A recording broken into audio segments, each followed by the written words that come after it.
Alright, hi guys, CombaT-EX, and this game's a PvP on Python, and I'm recording this because I realized I don't have that many mirror matchups, and well, the least matchup I have is Terran vs Terran. Although honestly, I don't like recording Terran vs Terran. I don't like playing Terran vs Terran. I don't like anything to do with Terran vs Terran. It's a boring matchup, unless it's at a pro game level. Anything at pro game level is fun to watch, but yeah, Terran vs Terran is just not my type of game. Anyways, Protoss vs Protoss and Zerg vs Zerg. I find Zerg vs Zerg the funnest out of all the mirror matchups, and Protoss vs Protoss is just in there. And one thing I want to get out of the way quickly is, pretty much, lots of you guys, or at least a few guys, message me saying that I record my games versus like really shitty people. Honestly, all I have to say to that is pretty much, if you consider me shitty, then yes, I do record my game against shitty people. I try to make all my games, or actually not all of them, that's a lie. I try to make most of my games against people relatively the same skill level. So what that means is my Terran and Zerg videos are obviously going to be less skilled than my Protoss videos. The reason, because I'm a Protoss player, and my Protoss videos are going to be all against higher skill leveled players, as opposed to my Terran and Zerg videos. My Terran, well, the way my matchups go, honestly, is, I say honestly a lot, I don't know why. Anyways, now as you can see, I'm blocking his probe scout to get out of his base, and he can't even mine that mineral field. There's no way for this scout to get outside his base, because, well, he can't even see that mineral field, so he can't pretty much jump over my probe to get mine it. Pretty much if your probe goes to mine a mineral field, it's pretty much like impenetrable and it can go through anything, but he couldn't see that field, so I pretty much delayed his scout very lot. That didn't come out right, but you guys know what I mean. A lot, I guess. And he is doing a 2-gate build, so I guess this game I can show you guys like probably the one question that all Protoss players at D ranks have: how the fuck do you beat 2-gate with 1-gate? And this game I'll be showing you guys how. That question actually has bothered lots. It bothered me for quite a bit of time when, like, 2-3 years ago, and I was like, how the fuck do you beat 2-gate? And I always saw pro games like them doing 2-gate, and I was like, shit, how the hell do you do this? And now, well, not now, like a long time ago, I figured out how. Pretty much, okay, you get one zealot, you get your core, and then you get your second zealot. In this case, I kind of put my second zealot first, but whatever. And then I like to get 2 probes on the ramp to deflect his first zealot away, and usually, yeah, as you can see, my second zealot is in time, and it is before his zealot gets to my base, and so it's 2 zealots versus 1.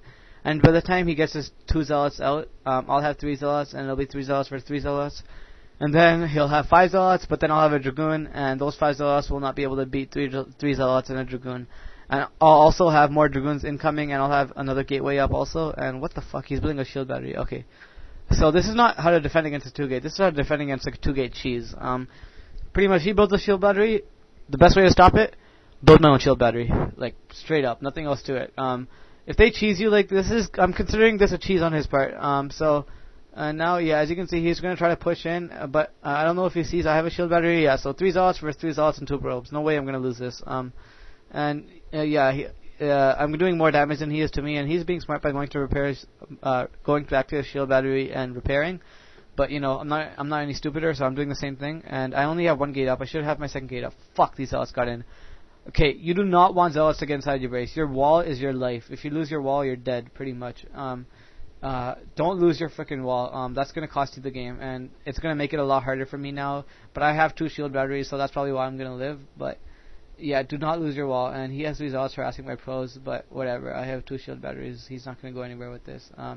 Don't lose your wall. Again, it's very important. Now he has 5 zealots going to go rape this dragoon, so I have to lose my wall. But it's very important that you keep your wall, because it pretty much makes sure that only 2 zealots at a time can attack, and that's very important. Now, as you can see, I'm going to quickly wall as soon as I can when he left my base, and he had to go leave my base because he had to go replenish his shields.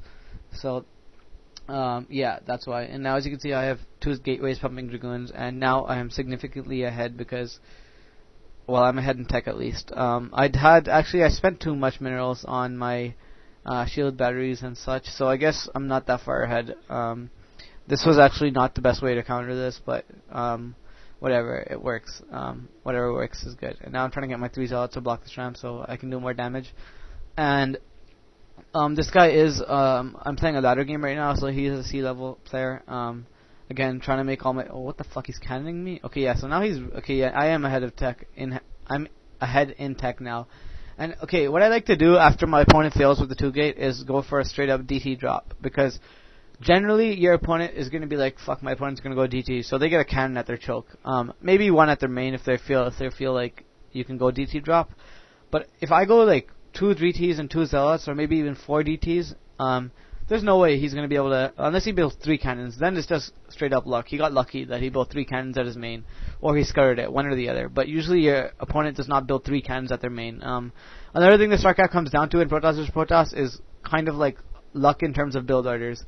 For example, I could go 3-gate Dragoons versus his 2-gate, and unless he gets all his cannons, he gets like 5 cannons at expansion, and then he goes for an expansion. Yeah, sure, he'll defend it, and he might win, but that's because he got lucky with the build order. If in that case, I rather than going 3-gate Dragoons, I went a 1-gate DT drop.